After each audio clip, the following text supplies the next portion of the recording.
Pemerintah Amerika akhirnya ketok palu terkait konfliknya dengan TikTok, di mana mereka memutuskan bahwa TikTok itu harus dijual kepada perusahaan di Amerika Serikat agar mereka dapat beroperasi di sana. Dari perusahaan induknya TikTok sendiri, yaitu ByteDance, belum mengambil keputusan akhir. Namun kita perlu mempertimbangkan beberapa hal yang dapat mempengaruhi pengambilan keputusan terkait penjualan TikTok ini. Kira-kira apa aja? Mari kita bahas semuanya hanya di Opsiana Podcast Studi Kasus. Bisa dibilang bahwa konflik antara Amerika dengan perusahaan TikTok itu sampai saat ini masih terus berlanjut. TikTok dianggap oleh pemerintah Amerika itu membawa pengaruh buruk kepada kaum generasi muda di Amerika dan juga merupakan sebuah alat bagi negara Cina untuk memata-matai negara Amerika. Tentunya CEO dari TikTok itu membantah pernyataan tersebut. Melalui sidang yang bisa dibilang cukup panjang, akhirnya pemerintah Amerika itu memutuskan bahwa TikTok harus dijual kepada perusahaan Amerika agar mereka itu dapat beroperasi terus. Kalau tidak, mereka itu harus keluar atau di-ban dari Amerika. Tentunya keputusan sidang ini adalah keputusan yang bisa dibilang cukup kontroversial ya, terutama untuk TikTok itu sendiri. Pernyataan awal dari perusahaan induk TikTok yaitu ByteDance sendiri adalah mereka tidak akan menjual TikTok kepada perusahaan Amerika. Tapi meskipun begitu, keputusan akhir belum diambil sama sekali oleh perusahaan induknya. Nah, di episode kali ini gue akan ngebahas beberapa hal yang bakal mempengaruhi pengambilan keputusan terkait penjualan TikTok ini ke perusahaan Amerika atau tidak. Kira-kira apa aja yang bakal dijadikan pertimbangan? Kita langsung bahas beberapa poin utamanya. Poin pertama tentunya adalah waktu panjang yang diberikan oleh pemerintah Amerika kepada TikTok, di mana proses penjualan perusahaan TikTok ini kepada perusahaan Amerika itu diberi waktu sekitar 9 bulanan. 9 bulan ini adalah waktu yang lumayan panjang bagi perusahaan TikTok, perusahaan induknya, dan juga perusahaan Amerika untuk bernegosiasi terlebih dahulu.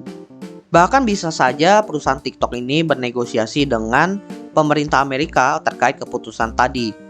Segala kemungkinan mungkin bisa terjadi. Bisa saja akhirnya TikTok itu dijual, bisa jadi juga TikTok tidak dijual, dan akhirnya TikTok itu di-ban di Amerika. Dan kita bakalan tahu setelah 9 bulan ini berlalu, atau dari awal perusahaan induk ByteDance-nya itu memutuskan menarik TikTok dari Amerika langsung tanpa menunggu 9 bulan. Yang artinya apa? Yang artinya kalau di awal-awal keputusan ini perusahaan ByteDance itu tidak mengambil keputusan, artinya mereka akan melalui 9 bulan ini untuk negosiasi. Jadi ya, kita belum tahu keputusan akhirnya akan seperti apa sampai benar-benar ada pernyataan resmi dari TikTok itu sendiri. Kemudian poin kedua yang menjadi pertimbangan adalah pangsa pasar yang luas di Amerika. Seperti di Indonesia dan juga negara lain ya, Amerika Serikat itu juga punya pangsa pasar yang lumayan luas, di mana pengguna TikTok itu juga lumayan banyak, bahkan bisa dibilang menguasai pasar sosial media saat ini. Kemudian dari segi lini bisnisnya, UMKM Amerika juga banyak yang menggunakan TikTok Shop. Dan yang paling penting adalah para pemasang iklan dari Amerika juga berada di TikTok.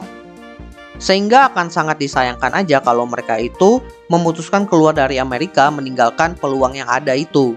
Karena kalau berkaca dari kasusnya di Indonesia aja, dimana dulu kan kasusnya itu TikTok Shop yang dilarang. Mereka itu nggak benar-benar melepas Indonesia kan. Mereka berusaha mencari celah bagaimana mereka itu tetap bisa mengembalikan TikTok Shop di Indonesia meskipun butuh waktu berbulan-bulan, bahkan kurang dari setahun. Jadi ada kemungkinan TikTok tidak akan melepaskan pasar yang ada di Amerika. Kemudian poin yang ketiga yang menjadi pertimbangan adalah langkah yang diambil oleh Amerika Serikat ini bisa diikuti oleh negara barat lainnya. Biasanya yang menjadi panutan penerapan aturan dan juga bisnis digital itu kalau di daerah barat adalah Amerika Serikat dan juga Eropa, terutama Europe Union atau EU. Sebenarnya perlu diketahui bahwa ketimbang Amerika, negara-negara di Eropa yang tergabung dalam EU itu peraturannya jauh lebih ketat. Bahkan banyak sekali perusahaan-perusahaan asing dari Amerika yang masuk ke dalam Eropa itu benar-benar harus mengikuti aturan-aturan dari EU. Sebenarnya bukan cuma Amerika sih, perusahaan-perusahaan asing dari negara lain juga yang beroperasi di Eropa harus mengikuti aturan EU. Kenapa EU ini menerapkan aturan yang bisa dibilang sangat ketat? Tentunya ya untuk menguntungkan perusahaan-perusahaan di negara mereka, di negara Eropa. Jadi bayangin aja kalau seandainya TikTok itu akhirnya tidak menjual perusahaan mereka kepada perusahaan Amerika dan akhirnya di-ban. Dan ternyata hal itu berdampak positif kepada bisnis di Amerika. Negara Eropa yang melihat kasus ini bisa mengikuti aturan tersebut dan memaksa TikTok tidak beroperasi di negara mereka. Atau bahkan mereka membuat keputusan yang sama. Mereka malah memaksa TikTok itu dijual kepada perusahaan di Eropa. Karena kan mereka nggak jual ke Amerika, ya udah lu jual aja ke Eropa seperti itu, sehingga lebih menguntungkan sisi Eropanya. Poin keempat yang menjadi pertimbangan adalah posisi dan juga reputasi yang sangat baik dari TikTok saat ini. Dimana kita perlu ketahui bahwa TikTok itu menempati beberapa posisi yang lumayan baik. Bahkan bisa dibilang yang terbaik saat ini. Kalau dilihat dari sosial medianya, TikTok itu menjadi salah satu sosial media terbaik saat ini. Bahkan menempati peringkat pertama, bersaing dengan Instagram, Facebook, dan sosial media lainnya. Lalu kalau kita lihat dari sisi platform video, dia juga menempati salah satu peringkat teratas, bersaing langsung dengan YouTube. Bahkan YouTube pun sekarang ini dipaksa untuk membuat sebuah fitur short mereka sendiri, yang bahkan sampai saat ini bisa dibilang masih kalah populer dibandingkan dengan TikTok. Dan posisi lainnya yang dikuasai oleh TikTok saat ini adalah dari bidang search engine. Dimana dulu search engine itu dikuasai oleh Google, Yahoo, sekarang dikuasai oleh TikTok. Dimana memang para generasi muda saat ini ketika mereka itu mencari informasi, sekarang mereka mencari melalui TikTok. Bahkan CEO dari Google sendiri mengakui bahwa zaman sudah berbeda. Sekarang orang sudah mencari informasi itu sudah tidak lewat Google sepenuhnya. Nah, dari 3 posisi penting ini aja bisa dibilang TikTok itu sudah mendaur ulang keuntungan yang sangat besar, bahkan mengalahkan kompetitornya. Bayangkan saja kalau seandainya mereka itu keluar dari Amerika. Tentunya kompetitor mereka ini kan kebanyakan dari Amerika.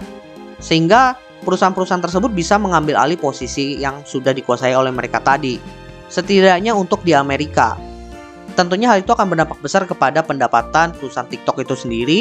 Dan bahkan kalau kita lihat dari sisi search engine, artinya mereka itu tidak bisa menyajikan informasi, terutama informasi dari Amerika lagi, karena sudah di-ban, dilarang.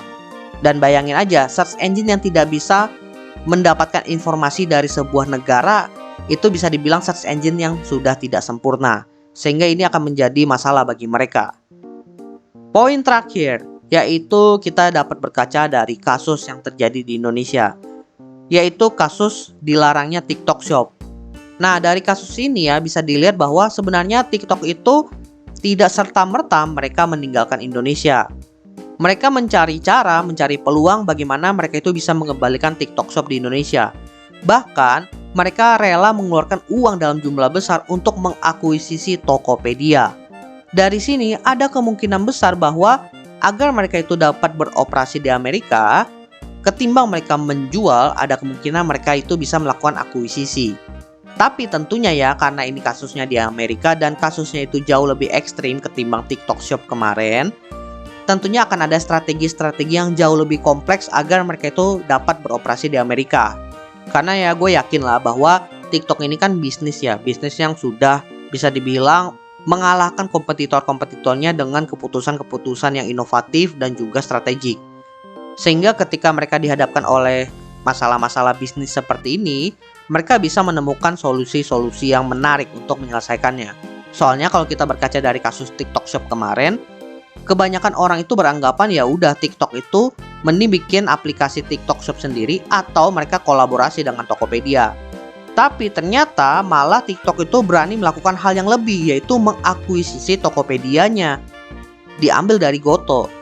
Sebuah keputusan yang bisa dibilang lumayan ngagetin saat itu. Jadi gue percaya bahwa TikTok ini bakalan ngeluarin keputusan yang lumayan menarik nantinya. Nggak serta-merta langsung dijual ke perusahaan Amerika, nggak serta-merta juga mereka itu memutuskan keluar dari Amerika. Oke, jadi itulah pembahasan terkait studi kasus konflik TikTok dengan pemerintah Amerika. Dimana kita udah ngebahas beberapa hal yang bisa menjadi pertimbangan dari perusahaan TikTok untuk menjual perusahaannya atau tidak. Jujur aja ya, ketika keputusan akhir dari pemerintah Amerika ini keluar, gue itu udah nggak kaget lagi sih. Soalnya ngelihat dari beberapa persidangan yang memang ditayangkan saat itu, gue melihat bahwa memang respon pemerintah Amerika itu lumayan ofensif saat itu. Ada beberapa hal atau poin-poin yang disampaikan dalam persidangan itu bisa dibilang agak aneh dan juga keluar konteks. Dan bahkan bisa dibilang kayak mencari-cari kesalahan aja. Sehingga wajar aja ketika keputusan akhirnya keluar dan seperti ini kontroversi, gue udah gak kaget lagi. Ya terlepas dari pembahasan yang gue bahas tadi, keputusan akhir itu kan belum diketok palu nih oleh TikToknya sendiri. Sehingga yang bisa kita lakukan itu menunggu aja. Karena balik lagi ya, kalau memang nantinya TikTok ini dijual kepada perusahaan Amerika, akan terjadi perubahan yang sangat besar di dalamnya. Dan itu pun akan berdampak kepada TikTok yang beroperasi di Indonesia. Karena apa? Karena ya memang mereka dipaksa untuk memindahkan operasional pusatnya itu ke Amerika. Jadi bisa dibilang keputusan akhirnya itu adalah keputusan yang sangat besar nantinya. By the way teman-teman, jangan lupa follow Instagram dan juga akun TikTok Opsiana Podcast di @opsianamedia, karena di sana akan ada konten-konten menarik dan juga yang bermanfaat buat teman-teman semuanya. Dan juga kalian akan mendapatkan update dari Opsiana Podcast kalau nantinya ada episode terbaru yang rilis. So, jangan sampai teman-teman ketinggalan sama update-nya.